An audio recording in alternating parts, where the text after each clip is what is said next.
Jemaat yang terkasih, reformasi gereja diawali oleh Martin Luther dengan memakukan 95 dalil, yaitu dalil yang mengkritik otoritas gereja. Dalil itu dipakukan di pintu gerbang gereja di Wittenberg, Jerman. Sekalipun Luther dan para reformator lainnya telah tiada. Namun, reformasi yang dicanangkan 5 abad yang lalu itu telah berdampak dan memberi sumbangsi berharga kepada setiap orang Kristen, gereja, dan bahkan dunia. Reformasi mendorong dilakukannya penerjemahan Alkitab dari bahasa Latin ke dalam banyak bahasa, sehingga orang-orang tidak perlu bergantung pada imam untuk dapat membaca dan memahami Alkitab. Reformasi telah menyebabkan pembaharuan tatanan sosial, ekonomi, politik, dan budaya. Gereja kembali ke panggilannya untuk memperhatikan kaum yang tertindas dan tidak memberatkan jemaatnya. Hak-hak asasi dan demokrasi mulai dan semakin diperhatikan. Di zaman ketika pendidikan hanya bisa diakses oleh orang-orang yang kaya, reformator mengkampanyekan pendidikan universal untuk anak perempuan dan anak laki-laki, sehingga membuka jalan bagi berkembangnya ilmu pengetahuan.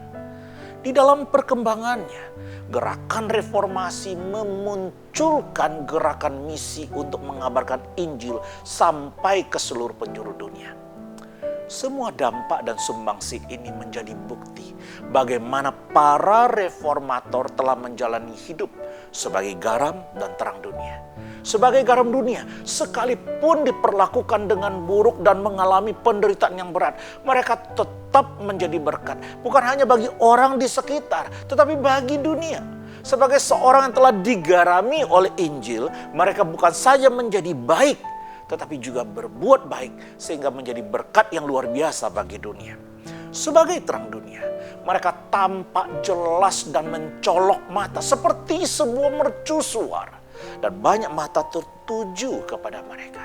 Mereka bercahaya seperti terang melalui perkataan, yaitu pemberitaan firman, melalui khotbah yang baik, dan melalui cara hidup yang baik, yaitu dengan melakukan perbuatan-perbuatan baik yang dapat dilihat dan diakui orang.